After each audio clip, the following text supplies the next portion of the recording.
विक्रम और बेताल भाग 16 राजा वल्लभ और उसकी व्यर्थ राजकोष को उड़ाने की कथा। राजा विक्रम बेताल को पकड़ने के लिए निकलता है क्योंकि उसने साधु को वचन दिया था। बेताल को विक्रम जब भी पकड़ता वो उसे एक कहानी सुनता और राजा विक्रम से उस कहानी पर प्रश्न पूछता। जैसे राजा विक्रम उत्तर देता बेताल अपनी शर्त के मुताबिक फिर से उड़ जाता। राजा विक्रम फिर से उसे पकड़ने जाता है और बेताल उसे इस बार एक और कहानी सुनता है जो कि पुण्यपुर नगर के राजा की कहानी थी जिसका नाम था वल्लभ। राजा बहुत शक्तिशाली और वीर था, लेकिन उसमें एक कमी थी, वो राजकोष का धन बात बात पर लूटा देता था। इस बात से राजा का मंत्री राजा को रोकता था कि ऐसे व्यर्थ के राजकोष को बहाना, इससे राजकोष खाली हो जाएगा।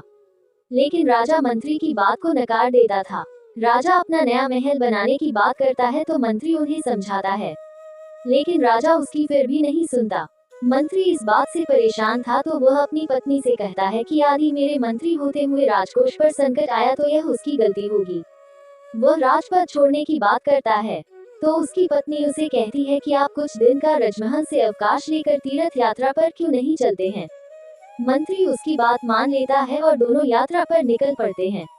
रास्ते में दोनों भोजन करने के लिए रुकते हैं तो वो एक तालाब के पास बैठकर भोजन करते हैं। तालाब से एक छोटा सा द्वीप निकलता है और एक रहस्यमय कन्या उस द्वीप पर बैठकर बांसुरी बजा रही थी।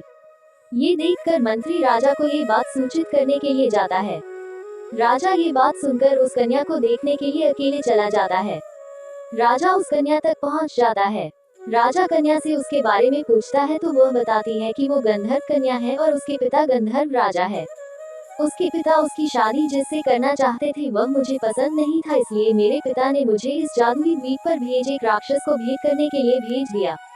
वह राक्षस हम पर आक्रमण करता था। मेरे पिता ने उससे समझौता कर दिया कि वो हर अमावस्या की रात को उन्हें बहुमूल्य भेंट देंगे और आज रात अमावस्या की रात है, इसलिए आप यहाँ से चले जाए वरना वो राक्षस आपको मार देगा।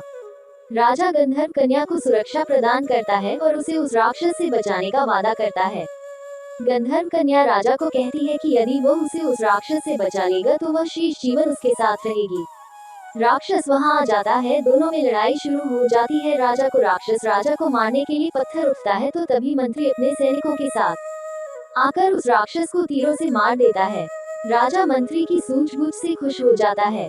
राजा गंधर्व कन्या के साथ अपने विवाह के बारे में सभी को सूचित करने और आमंत्रित करने के लिए कहता है और सभी कलाकारों को मंत्रित करने के आदेश देता है और राजकोष से धन पुरस्कार के रूप में देने को कहता है। राजा को फिर से फिजूल में धन व्यर्थ करने की बात करता है तो मंत्री को दिल का दौरा पड़ जाता है और उसकी मृत्यु हो जाती है। अब बेताल कहानी को रोककर विक्रम से पूछता है कि मंत्री को राजा के समाचार से खुशी होनी चाहिए, लेकिन वह इतना दुखी क्यों हो गया कि उसकी मृत्यु हो गई।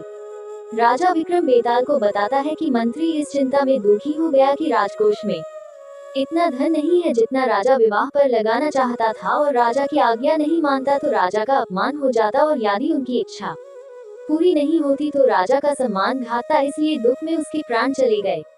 मंत्री की मृत्यु के बाद राजा वल्लभ सब समझ जाता है और उसे अपने किए पर शर्मिंदगी होती है।